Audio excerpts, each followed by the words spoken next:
Hey everybody, I'm just going to let a few people tune in first. This is going to be a quick broadcast. I just wanted to celebrate that Bitcoin is about to hit 10,000 US dollars. It's currently at 99.74. This is pretty exciting to say the least. As I said, I'm just going to wait for a few more people to tune in. Don't want to just be talking to myself here. I don't usually do these this late at night, but I figured it would be fun to do a quick live stream, be the first at the draw. Let's see. Fucking Freddy says hi from Vancouver. Well, hello from Winnipeg. Merry Christmas to you too. You can see I have a Christmas tree over here as well. Definitely a good Christmas for people who are holding Bitcoin. There's no doubt about that. So send in your comments. I'll try and answer as many as possible. There's people in bed at my place right now, my roommate and my girlfriend, so I don't want to wake anyone up. So if I'm speaking a little quietly, that would be why. Fucking Freddy says, by the way, love how you call out Justin. It is my pleasure to confront terrible scumbag politicians. It's basically the most, I guess you could say, satisfying thing one can do. Okay. John Davis says the final solutions are underway. Operation Decapitation, North Korea, aka China, bomb Iran, aka Russia. Not sure what to say to that. So what do you guys think about this massive rally we've seen this year in Bitcoin? Of course, we saw Bitcoin around the beginning of the year around $900, somewhere around that ballpark. And it's climbed and it's climbed. And you see people like Peter Schiff saying it's a bubble. He's been saying that since about 17 US dollars per one Bitcoin. It is now at $10,000 any second now, I'm pretty sure. Looking at the stats here, I'm going to pull up CoinMarketCap on my phone as well to try and keep as up to date as humanly possible. But Bitcoin has rallied enormously in the past year. It's almost unbelievable. It's hard to believe. I mean, the stock markets are incredibly dangerous and volatile, and you want to stay away from them. They're full of derivatives and they're, completely manipulated. Debt everywhere. Oh, someone just donated Bitcoin to me. That's appropriate. But yeah, they are full of absolute manipulation and bankster control and centralization. But then you have something like Bitcoin that pulls you away from the central banking system, pulls you away from government regulated systems, bank regulated systems, into this decentralized world where individuals who don't have, they're not exactly experts. They don't come from like billionaire families that have raped and pillaged their way up to success, are able to get into Bitcoin very easily, put some of their savings in and watch it make dividends. And I think it's just an incredible sign of the times we're living in. Let's see. Just want to look at a few of the comments here. Again, my apologies if I'm a little tired. I just decided at the last second to do a live stream because I got excited. It's kind of a gut situation there. Had a really long day. I almost fell asleep earlier, been editing all night, but then I was very happy and pleased to see Bitcoin rising so much. Let's see here. Rogby Nepe, sorry if I get your name wrong. He says, do you think it's a good idea to buy Bitcoin now or wait for a correction? Now, I personally would be a little bit wary. I think people tend to sell off at arbitrary numbers. So $10,000 for one Bitcoin. I mean, we saw what happened at $5,000. We saw what happened at $2,500. It's very likely that there will be somewhat of a dip. That might be underestimating it. It could be a big dip, for all I know. But it it probably wouldn't be the best idea to put a bunch of money into Bitcoin right now. Never buy high. It's dangerous. You are taking a risk that you might have to compensate for later. So, I mean, long term, not a bad idea. But I mean, if you're really trying to make some profits quick, bad time to do it at this moment. See, right now, Bitcoin just fell back down to 98.18, according to CoinMarketCap. It's moving by the second. You could see it here. I'm not sure how well you could see that. Let me just bring up my recorder here. So yeah, we see it changing. Yeah, see, there's been a lot of people buying in, selling off as always. But I think it's important to mention that Bitcoin, there's only going to be 21 million Bitcoins ever created. This creates scarcity and demand. Uh, People always think it's blasphemy when I say, look, gold and silver are based in scarcity, demand, and application. There's not a whole lot of it on the planet, and uh, that's just the way it is, and it brings rarity, which brings value. Bitcoin has been designed in a very similar sense where there's only 21 million coins or tokens to ever be created. By the year 2140, it's halved regularly.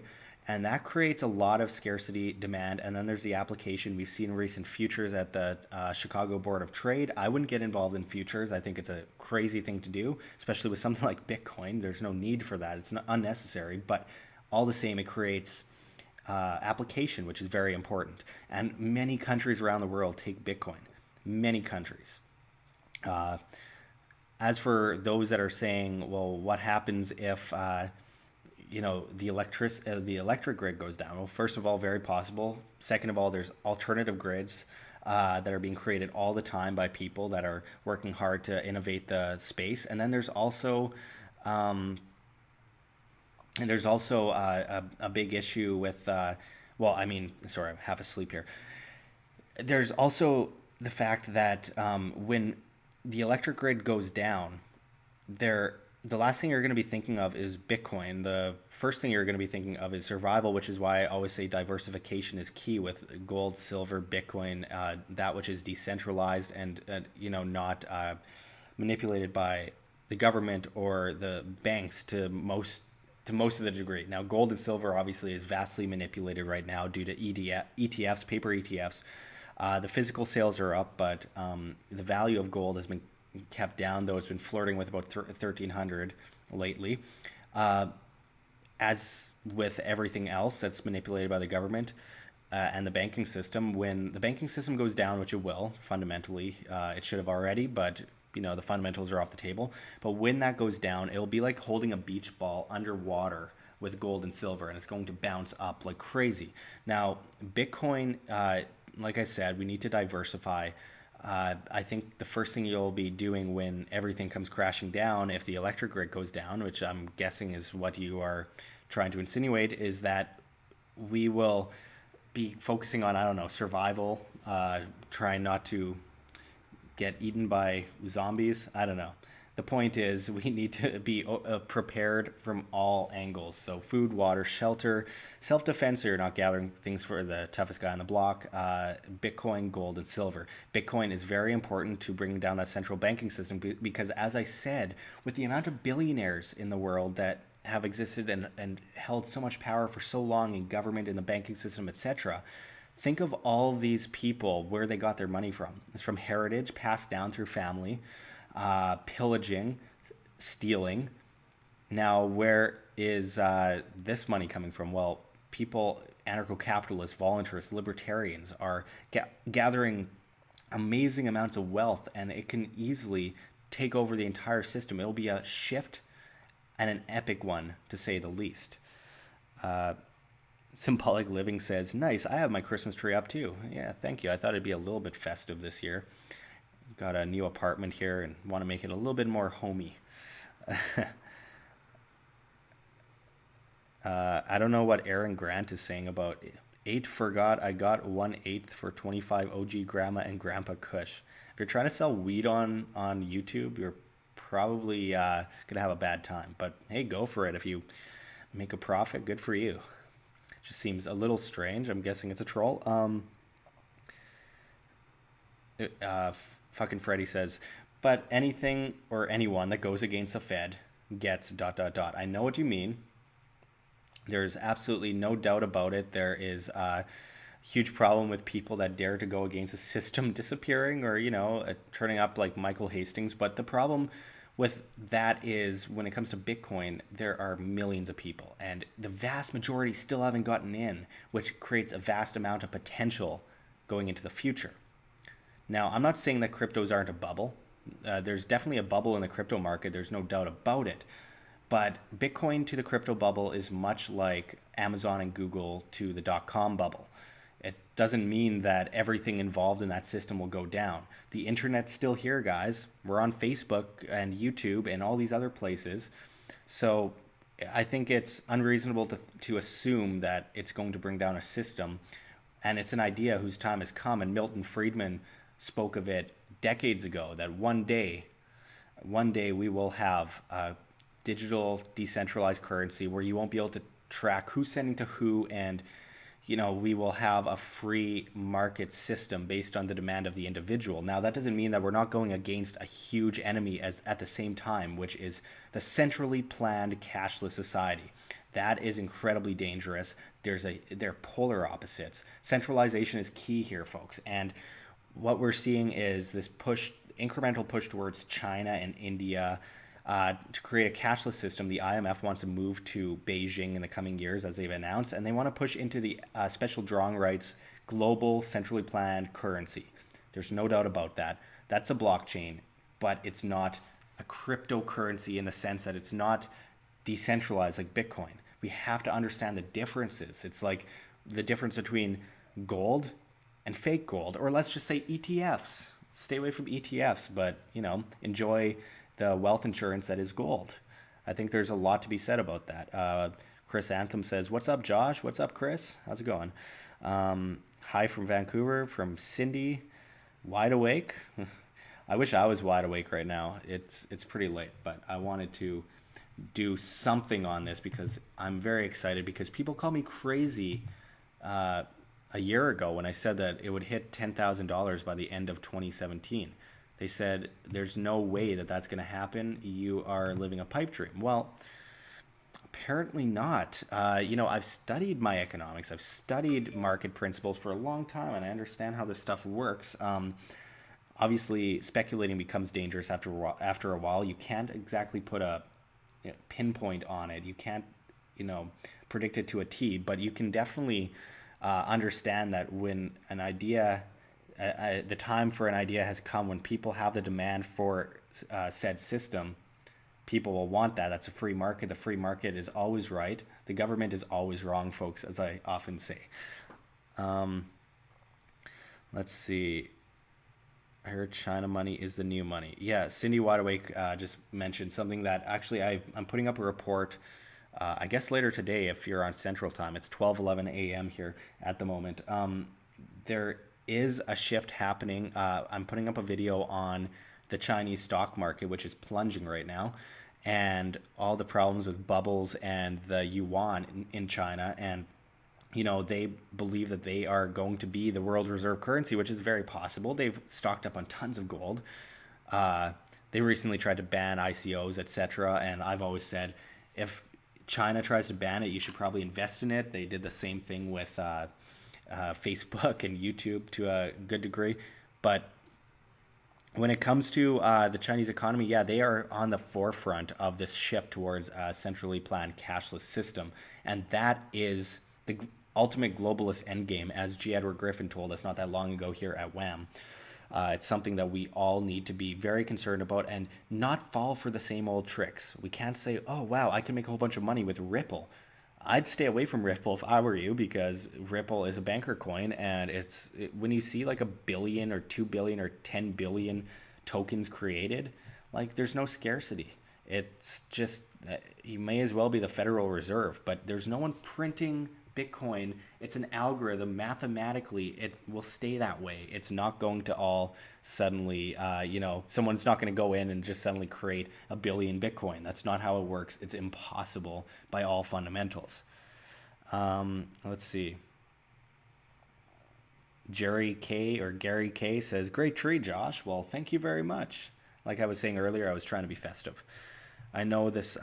There's no, I guess, strategy to this little live stream here. I just really wanted to be the first to bring in the new age of Bitcoin at $10,000.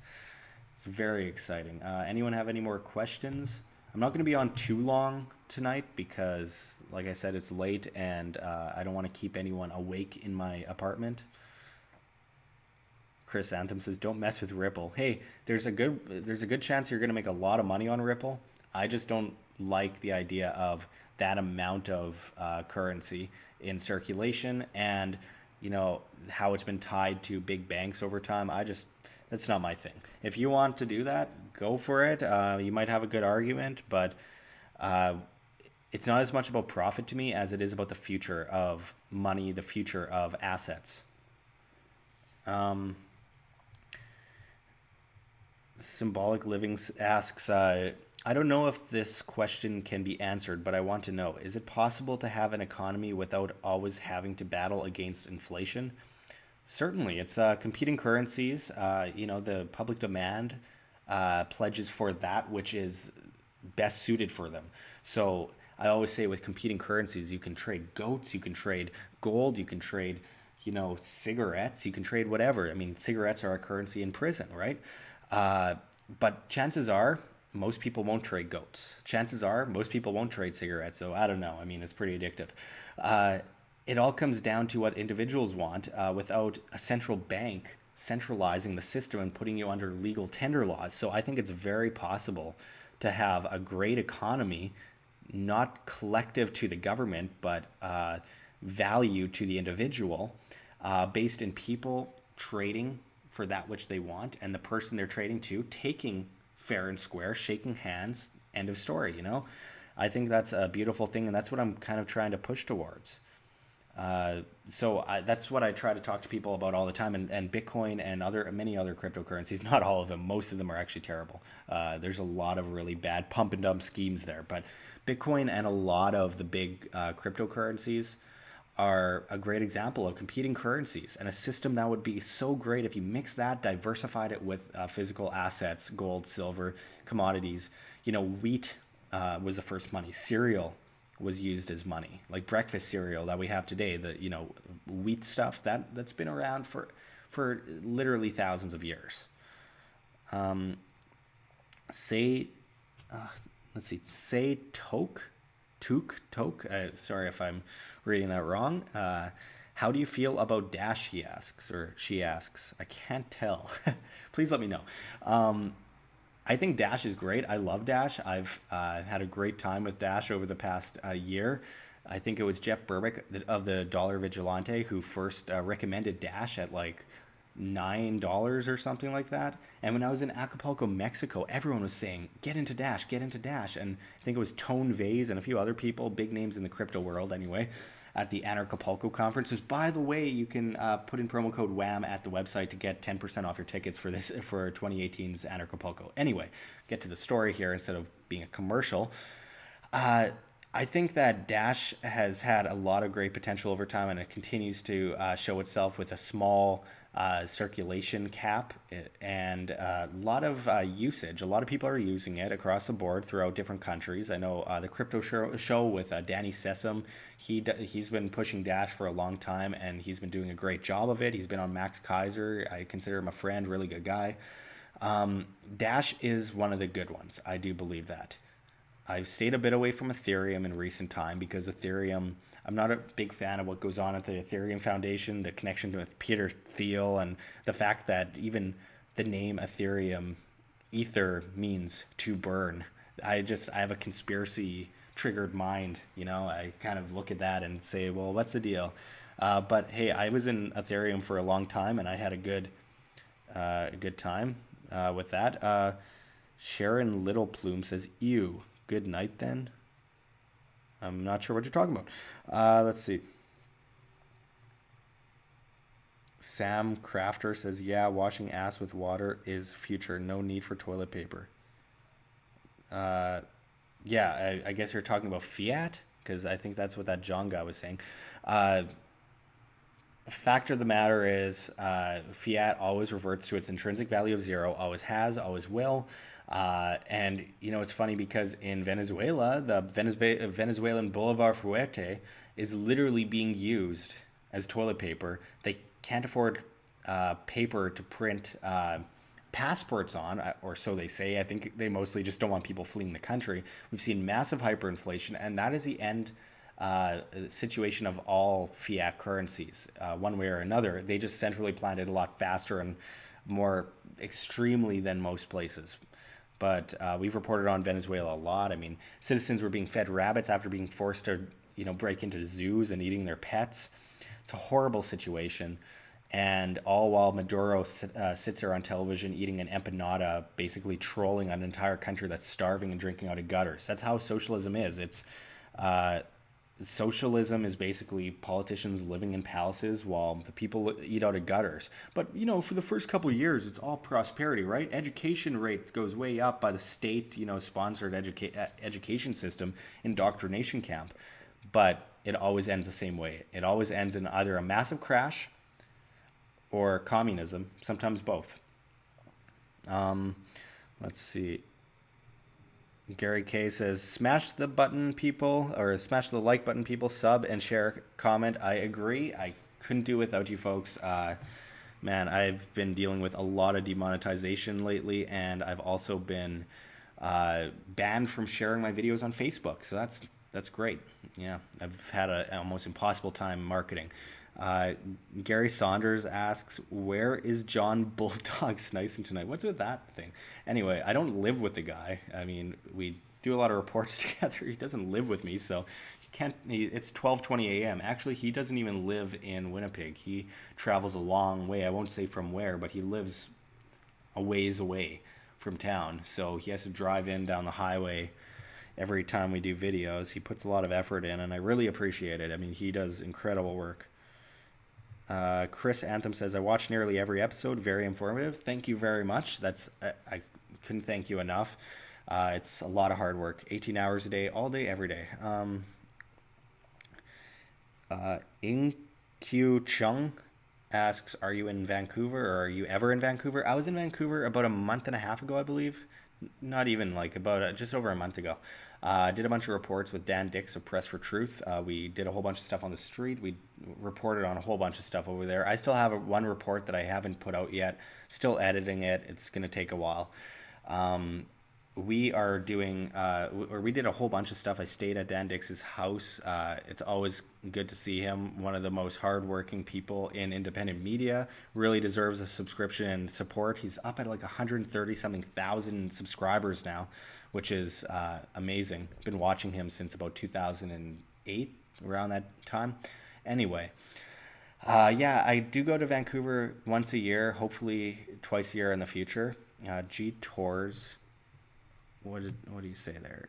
G Torres 1719 asks or says EOS really good long-term hold. I totally agree. EOS has been just amazing over the last weeks. I know it was disappointing for many months. Dan Larimer, he warned about that. He said, "Look, you want to get in later," and he was absolutely right. A lot of people got in early when it was like $2.70 or something, and it dropped down to like 50 to 60 cents for months. But now it's up to almost $3, and it's been incredible. It's also known as the Ethereum killer. So I'm not going to do this much longer. I don't want to keep anyone up in this place. Like I said, it's late here and there's other people in bed at my apartment. So I've been trying to speak as closely to the mic as possible. If you're wondering why I sound weird and wiped out, I am weird and wiped out. Anyway, yeah, I know Hillary is in Vancouver on the 13th of December. I wish I can try and confront her. The fact of the matter is, I'd do it if I could. But on top of that, I'd probably get there and I wouldn't even be able to confront her because I'd be probably manhandled by security. Actually, Dan Dix of Press for Truth tried to confront her a few years ago. He was telling me recently, and he got right up to her, but the security people were watching him like a hawk and wouldn't let him take his camera out of his jacket. And it was basically like, you're in the sights of a sniper. Just move along. Sometimes you gotta take one for the team, but when you have a big an imminent threat to your life, you don't want to go too far. And actually, it's funny because Hillary Clinton was in Winnipeg, Canada last year too, and I tried to get to her, and it was impossible. I've confronted the prime minister 4 times, twice properly, and that was easy. That was easy, but Hillary Clinton, you kidding? Oh man, I'd love to do it though. Joe Biden's in Vancouver too, coming up right away, or that might have already happened. I'm not sure. Bitcoin is now at 99.83 US dollars. Let me just refresh again. Yeah, 99.83. It's getting there, folks. I'm excited. It's time to clink the champagne glasses and possibly maybe take a few profits once it hits 10K because like I said, it's hard to say. There's on one side there is a massive new demand for Bitcoin, and even when it should be going down, people are continuing to prop it up with renewed interest in the cryptocurrency. But then at the same time, arbitrary numbers freak people out. Like I said earlier in the broadcast, 2,500, 5,000, people freaked out and they sold off. It always climbs back up. That's the way it is. But uh, I mean, in the long run, sorry, I'm being distracted by some of the messages. Loving some of the comments, guys. But in the long term, Bitcoin will continue to rise. Investors say they're going to be pulling out. Big investors on Wall Street say they're going to be pulling out at about 196,000. I would probably take profit at about 15 to 20,000 before then. Again, this is my opinion, not sound advice. I don't have some kind of Keynesian degree from some terrible indoctrination camp university. But it's really important that we look at the patterns if you want to take profits, because people too often sell low and buy high. It's just, you need to do your own due diligence and understand the market and not just go into it like so many people go into like real estate, for example, and just they think everything's going to go up forever. There's going to be jumps and drops, especially in a derivatives market. That's where Bitcoin comes in handy because it's not on the derivatives market yet. If there is, we need to protest. This John Davis guy is writing a lot of all capital letter stuff here. Get your shit together. All right. It's 12:26 a.m. here in Winnipeg, Canada, and greetings to you in Switzerland, Yip Dora, as well. Appreciate it. Let's see here. Gary K says, Josh, have you been threatened? More times than I can name. It get threatened almost on a daily basis. I've had a lot of close run-ins. I've had a lot of attempts. I'll just put it that way. I'm not going to go too far into it, but 'cause then I just get discredited and people call me crazy. The point is, yeah, I've had some situations, especially after confronting the premier. Also, like in the States, it would be a governor. In Canada, we have premiers. I confronted the premier of Manitoba, Canada, on many occasions to the point where a black SUV was following me around everywhere, and many people saw it happen. I was on one street corner, and it sounds crazy, but I'm on a street corner, and I'm with a bunch of friends, and we look, and there's these guys in flak jackets in a black SUV, and one guy helping a woman with her car stalled or something. I walk 3 blocks away, and there they are again, helping the same woman with her car on that block. I walk another couple blocks, there it is again. And they keep staring at me. And I was with about 6 other people, and they all saw this. And many of them thought I was crazy when I talked about this kind of stuff before, and then they saw for themselves, and they're like, whoa. I had a lot of people threatening me on the phone in the past, a lot of random phone calls. And by the way, I went to the police station and kind of complained to them. I said, hey, do you really want to waste taxpayer money following me around? Like, what are you guys doing? And they're like, oh, well, we like to intimidate some activists sometimes when they are seen as extremists, etc. We're not going to do anything. It's just more of a tactic that we use that kind of scares people away from doing anything extreme. And I'm like, oh yeah, talking about free markets is totally extreme, hey? And They'd never agreed that they'd actually sent people to follow me, but it happened. It's we've when you're an independent media, when you yell in the prime minister's face on national television, when you go after as many like Bilderberg members and stuff like that as you can, yeah, there's going to be issues. But I'm alive today, so that's the good side of it. I'm actually surprised sometimes that I am. Let's see. Chris Anthem asks, Josh, did you hear about the plane crash near Rothschild property? Yes, I did. I have no idea what was going on there. Wasn't it like a collision or something? Like, I don't know. Seems crazy. According to most records, the Rothschilds no longer owned that property, but it was a manor that they did own before. I haven't looked into it enough, so I'm not 100% sure on that. So I don't want to speculate too much. But yeah, I've definitely been kind of looking into that. It's hard because, there's a billion stories in the news. I was just talking to one of my friends about this. Isn't it amazing how fast news stories just disappear these days? Like, you talk about, like, the Vegas shooting. When was the last time you heard anything about that? There's just a school shooting at an elementary school. No one's talked about it for a while. Charlie Sheen was exposed as potentially having, or allegedly having, raped child Corey Haim in the 90s. That was on the news for one day. These days, things just go boom, boom, boom into the media, into our brains. It desensitizes us and then disappears, and then we never hear about the story again. So being someone that's in news, reporting news all the time, I'll tell you, it is crazy trying to keep up these days. I definitely have no shortage of stuff to talk about. Uh, let's see. Fucking Freddy says, reporting the truth equals radical ideology. Absolutely. Uh, Let me just check Bitcoin again. After all, this is about Bitcoin. I keep going off topic. 99.72 again. Man, it's really hovering around there because a lot of people are likely taking profits right now. There is, I'm going to go on my phone here again to CoinMarketCap and see what the latest is here, because it's slightly different numbers on the app than it is on their website on my computer. Let's see. No, it says 99.72, just the same. Okay.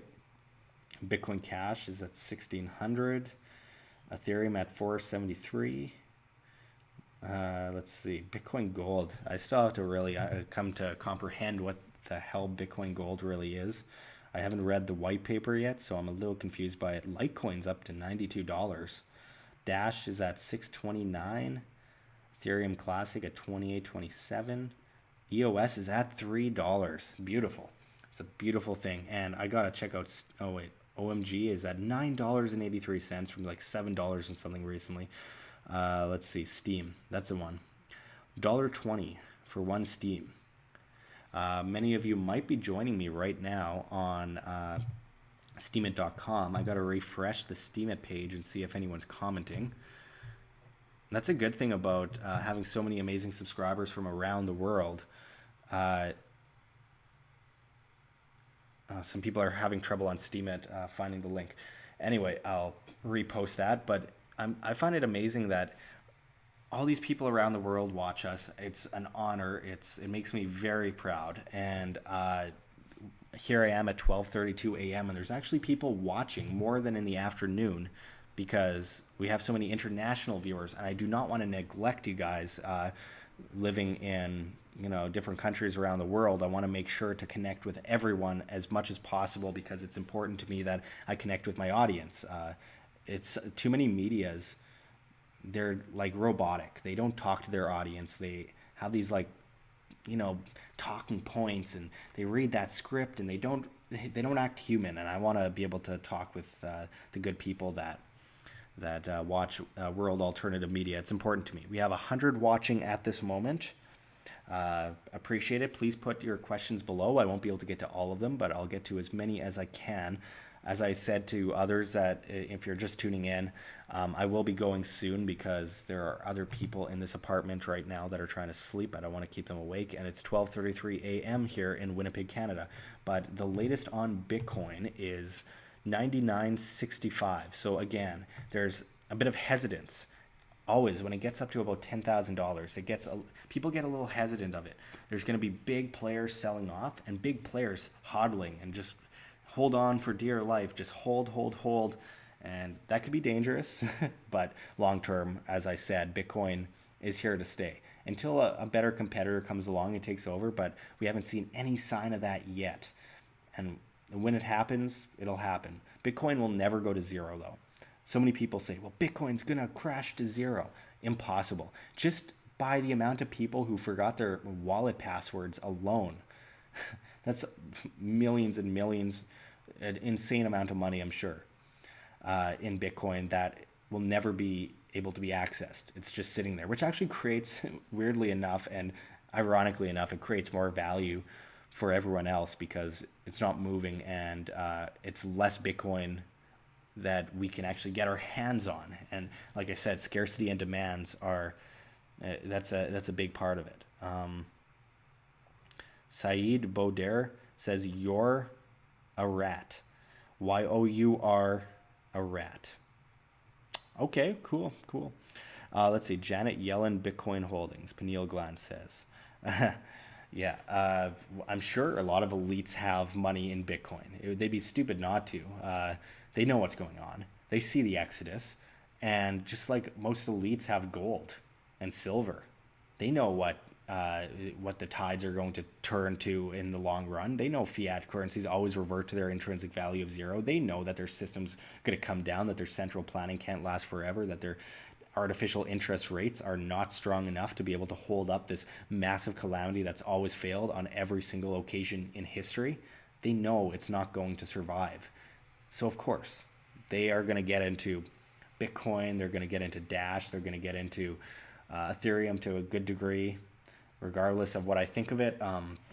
They are going to get into Litecoin and they're going to get into gold, silver, different assets. You know, it's funny because the government's there to tax us to death, but, you know, they do everything they can to protect their money from the very apparatus that they push forward in the first place, this control complex that steals for people in order to survive. That's what government is, and the central banking system works hand in hand with that system. Let's see. Can we get a prediction for Bitcoin at the end of 2018? Well, I said it was going to hit $10,000 by the end of 2018. Here we are, but it's hard to say. Speculating Bitcoin is a huge lesson in the psychology of the collective. You have to almost come to comprehend the mentality and the psychology of millions of people funneling billions of dollars. It's impossible to really put your finger on. With something like fiat, you know it's going to crash. The fundamentals are off the table due to the level of manipulation and centralization in the monetary system, but we know it's going to crash. We just can't put a date on it. Bitcoin is different in the sense that it actually does follow fundamentals mathematically, but it depends on demand rather than manipulation. So that demand, it's hard to say at this moment. I just know that it'll continue to climb for quite some time to come. And I think 2018 is going to be one of the biggest examples and the biggest tests for that decentralized system. And I think it's going to be beautiful. We are watching a revolution, a non-violent revolution take place. Did you ever think that that was possible? None of us wanted to say it, but we've all been worried about, well, is there going to be a violent revolution? Do I support it? Do I stay apathetic instead? Do I voice this concern and risk going to jail as some kind of extremist? We don't have to really worry about that much anymore because there's a monetary revolution. Remember, the Soviet Union didn't fall because of activism. The Soviet Union didn't fall because of the United States. Yeltsin may have enjoyed the supermarkets, or Gorbachev, I should say. Gorbachev might have enjoyed the U.S. capitalist supermarkets, though they weren't really true capitalism because the government intervened, etc. But he may have enjoyed that, but that wasn't the reason why the Soviet Union fell. The Soviet Union fell because they went through famine after famine after famine, and the economy was centralized to death, and people were sick of it. And it came tumbling down by fundamentals. It had to. So it wasn't protests that did it. It was the fact that the whole system failed. And it's going to fail again. And it always fails. fiat currencies hundreds and hundreds of times throughout history, going back to 1024 AD in China, almost 1,000 years. People haven't learned, but we hope in the age of information with the internet, etc., as long as we're not censored to the same degree as we currently are being, though it's not like it makes a huge difference when in the information war, as long as we're not completely censored, people will learn, and God forbid we repeat history anymore. I mean, I think it's actually Mark Twain that said, history doesn't repeat, it rhymes, and it certainly does, and we're watching that over and over again, but mathematics always stay the same, and the fiat system will always come tumbling down in the end. My apologies if my thoughts are a little lucid right now. Again, if you're just tuning in, it's 12:39 a.m. in Winnipeg. I am tired, and I've been up since the early morning. Infinite Light Force has nailed it. Cryptocurrencies are a perfect pathway to peace and actual prosperity. If the sociopaths at the top want war, they'll have to fight it themselves. Yeah, have a fist fight maybe. Yeah, why can't these like presidents or figureheads, these talking heads that run on a script all day, that pledge war and violence and theft and divide and destruction of the individual? Why don't they go out and have a duel? Leave me out of it. I mean, the vast majority of us, it's not our wars to fight. The monetary system needs a war, and the war needs a monetary system. And when both come, crashing down, we might just be free for a little while. But as Thomas Jefferson said, we have to always test that revolution. We can't fall off the trail. We have to be consistent and persistent, and not give in to the same old tactics. A wolf in sheep's clothing.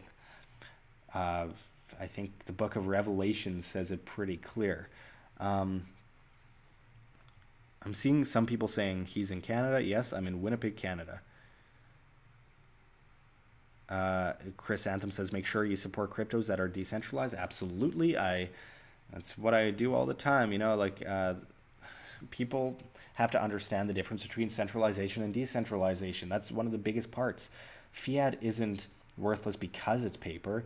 Fiat is worthless because it's paper that's printed into oblivion and has no demand at all. I personally, even if it wasn't printed into oblivion, I wouldn't go for fiat. But it's not because it's not physical. It's because it's created, and there's no scarcity, and there's no cap. Circulation cap. It's just more and more is created, and they funnel this into the banking system, and they create it in order to just vast amounts of debt. The price of living goes up because of these legal tender laws were forced under the system. That's one of the main points to come out of it with. MGTOW for life says, I do not believe the system will crash. It's been rigged for a long time already. It will transition into crypto, I think. Well, I think that it'll transfer into blockchain. Right now, they're desperate. The way I've said it is basically, when you have a system that is propped up by these interest rates, a centralization, print, try and raise those interest rates up enough to be able to drop them out when it comes tumbling down, it's always a recipe for disaster. And what's happening is that I think between 2007 to 2012, they had to lower interest rates 5.5% to keep up after that massive calamity that we saw in 2008 following the 2007 bubble burst. And now they'd have to drop it a lot more than that, and they can't afford to because it'll go into negative interest rate territory. So if they go into negative interest rate territory, that is going to lead to it's not going to happen. The whole thing is going to come tumbling down.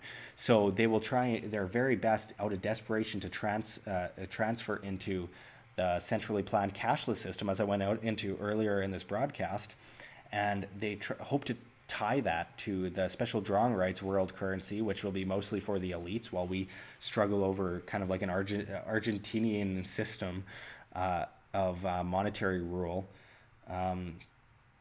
80% devalued, constantly devaluing, massive amounts of inflation, enslaved to the banking system under a cashless system, because in the long run, Like I've said, I think I might have even said it earlier in this broadcast as well. If your money's in the bank, it's not yours, it's a bank's. If your money's always going through the banks via digital transactions, central planning, legal tender laws, you never hold it in your hand, it's never yours, it's always a bank's, and you are essentially enslaved to the banking system and the government. So when they have bail-ins teamed up with that where they can just cash out your bank account too, I mean, terrible. It's something that is going to be epic when it comes down to it, but we need to be able to prepare ourselves and understand the difference between the centralization and decentralization. That's a big key point here. So I think I think Bitcoin's amazing. I think they will try to push into the cashless system, but that all depends on us. Will they win this info war, or will they give it? Well, they won't give in to pressure, but will they be taken down? Will that monetary system bring them down, or will we repeat the same old mistakes all over again? But anyway, I've been going on for a while now. It's 45 minutes into the broadcast. I really appreciate everyone that's tuned in. I just want to check one more time. What is Bitcoin at? 99.73. Okay, so it's hovered around $10,000. Can we just say, for the sake of the video, that it's it's hit $10,000? Let me just check something right now. I want to check the live updates on my phone for Bitcoin. If it loads, thing gets overpowered all the time and I have to exit and reopen. Let me see what it says right now on CoinMarketCap. Online it says, 99.73. But I got to find out what it says here. As you can see, it updates in live time, just like crazy. It's confusing. It's more confusing than just going to coinmarketcap.com. You can't even see this, can you? Anyway, so we've seen this. Let me just pull up my studio here so I know what I'm doing, so I can see what I'm doing. Oops. Okay. So there we go. Kind of can see that. So as you can see, it's changing. We saw, the second I put my finger in the way, you can't see the screen. It goes all white. See, these live streams aren't exactly professional broadcasting. Anyway, so 98.58 it says on here, but on coinmarketcap.com it still says 99.72. I'm going to check on one other source, just for the sake of ending the video properly at 10K, because it's been hovering around the same number due to hesitance for the last 45 minutes. So let's see. Bitcoin price on Google. I should be using DuckDuckGo. What am I doing? Let's see what CoinDesk says. CoinDesk.com puts Bitcoin at 98.70. Bit different than other places. What does Bittrex put Bitcoin at? Let's see here. Where is the Bitcoin market here? Here we go. So Bittrex.com says 9,800. And yeah, okay, so see, 98.13 now. Okay, so it's all over the board. It's all over the place. We can expect that. That's the way it usually goes when it comes to hitting an arbitrary number like 10K. That's, people freak out. They either sell off, or people get really, really cautious, and then other people just, go, I'm going to go for the win. I'm going to sell off at the last moment, which is not really smart, especially with the transaction issues that many of us face in Bitcoin. Michael Holiday is online again. Just sent me another $10 in the super chat. Thank you very much, Michael. I really appreciate it, man. I've been demonetized on everything lately, so I'm not making any money here. He says last time an asset class 10x'd in 1 year was gold in Weimar hyperinflation. Buckle up, kids. Yeah, but the difference, though, is that in the Weimar Republic in Germany, we had a centrally planned system based in debt and just the creation, centralization, just one after another, just constant creation of a worthless currency. and it was legal tender, and people were forced to use it, and that brought down a huge, well, let's just say it was a massive crash. And the difference to me is, like I said earlier in the broadcast, Bitcoin to the crypto bubble is kind of like Amazon and Google to the .com bubble. I don't feel like there's a reason to be too concerned about the crash of Bitcoin to zero to hyperinflation kind of scenario, because it's not debt based, manipulated, and created out of thin air at the rate of just people at the Federal Reserve or at the central bank in Germany just pressing buttons and creating things. Bitcoin has that set mathematical algorithm cannot that cannot change. It's always going to be that way. People will come in with Bitcoin Cash and Bitcoin Gold and Bitcoin this, Bitcoin Dark, blah blah blah. The SegWit 2X attempt by DCG, the digital currency group, who had Larry Summers on their board of directors, as well as Glenn Hutchins from the New York Federal Reserve. Huge problem. But there's a huge differentiation one should draw between something like these people that are trying to game the system and create a centralized version, and fiat, and then Bitcoin, which is decentralized, free market, and competing currency based on the demand of the individual. Again, I am sorry if I'm a little bit out of it. It is now 12:49 a.m. and I'm probably driving people in my apartment crazy. But we've had a consistent amount of viewers, up at around 98 viewers. If you're just joining us, make sure to subscribe to World Alternative Media. We do a lot higher quality work than this, I assure you. This is just my last second live stream. I'm already feeling festive with my Christmas tree, as you can see, and sitting here on my couch in the middle of the night talking about Bitcoin. I never thought I'd be this much of a geek when I was a little kid. I wanted to be one of those cool rock musicians, and here I am talking about finance on YouTube. But it's the most important issue that we face, so I think it's important that we tackle this issue as much as we can. And say Toke or Toka, I'm sorry, I still don't know how to pronounce your name. Says Paradise Papers. Yeah, we're going to go into that soon. We're really researching it because it's very similar to the Panama Papers, which was pushed by this CJIC, I believe it was called, or CIJI. CIJI, and the Open Society Foundation, and George Soros, his attempt to rat out, people as, people who avoid theft. How dare they not want to give up all their hard-earned money to the government so they can go and rape and pillage more places around the world and fund inefficient projects that the free market would do better? How dare people want to escape that system? And the Panama Papers turned out to be basically a false flag in some sense that I predicted would lead to the United Nations trying to put up some international taxation regulatory system in order to stop people from putting money in the Cayman Islands and avoiding theft or extortion or whatever you want to call it. And unfortunately, I was right, because a couple months, actually, no, I don't think it was even a month after the United Nations came out with an agenda in order to make some international taxation regulatory system. Starting to trip over my words a bit here.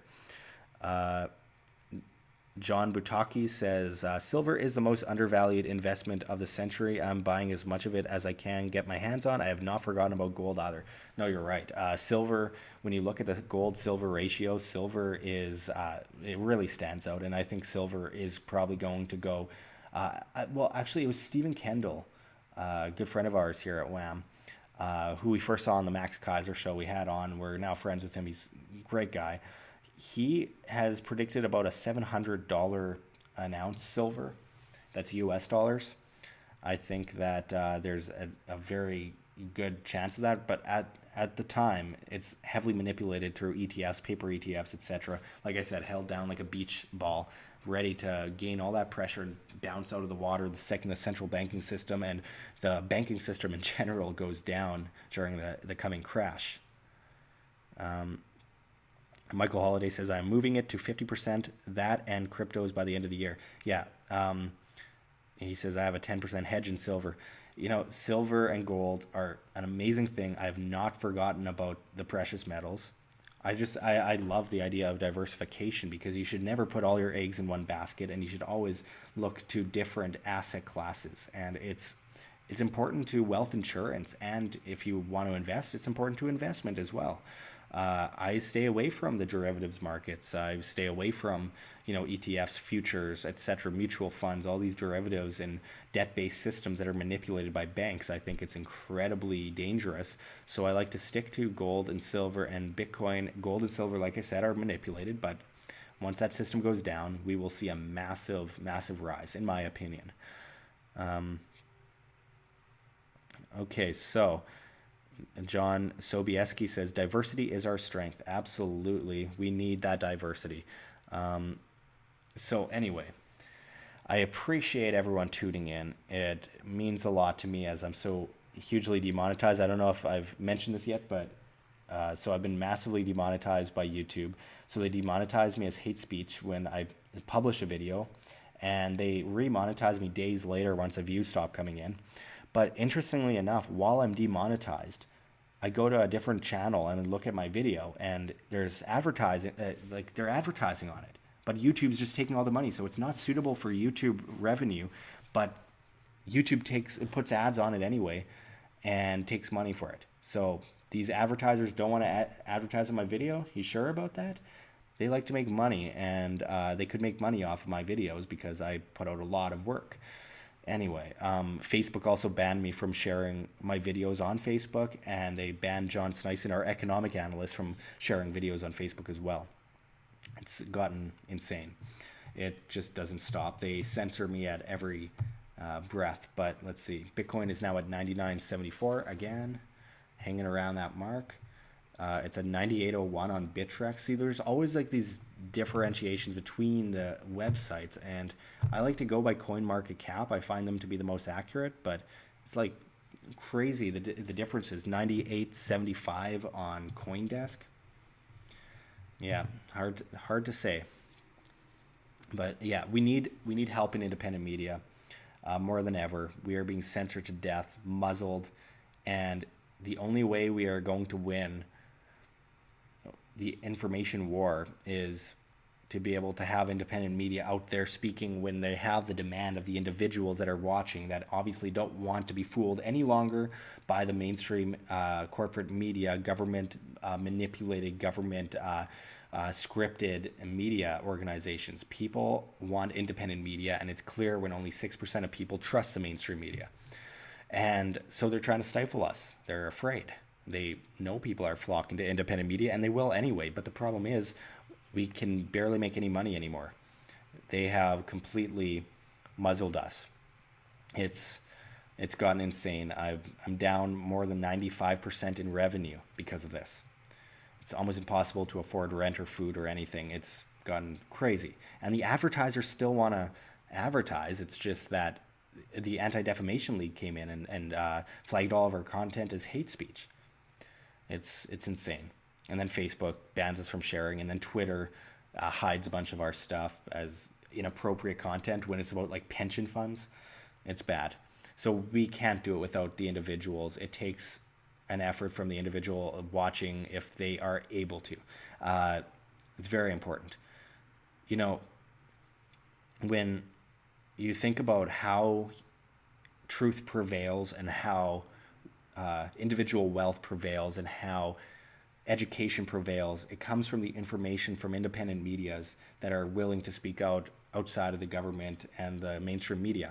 Now, I'm not asking for donations myself necessarily. I'm saying donate to Press for Truth or We Are Change or one of the other big independent medias that have been vastly muzzled, or myself. I mean, either way, it's really important that we get an effort going because independent media is being muzzled to death, and sooner or later it's got to give. Either we continue to bring out information, I work 18 hours a day, and be able to actually make a bit of money off of it, enough to live on, which I'm totally fine with. I don't need to be rich. Great. Or we go the other way and we lose the information war, and that's where we're going to have a huge calamity on our hands, and maybe we won't win if that's the case. And it's something that's really perplexing to me that people there aren't more people looking at this and going, wow, I need to do something to help. I'm not talking about you guys. I'm just venting. I got a video going up in the next couple days uh, on this issue because it's become unbearable. Like just censored from all angles. Chris Anthem says, I wish I had gone bigger, but it was my first and I had to follow a JSNP video to get in. I'm seeing a lot of conversation on the thread. Very happy to see that. Always good to see people talking to each other and uh, giving their thoughts on these issues. It's a very important topic that we're discussing, which is basically, when it comes down to it, individualism, individual liberty, sound money, decentralization. It's very important. My Patreon, someone mentioned, I have a bunch of links in the description for ways that people can help donate to me.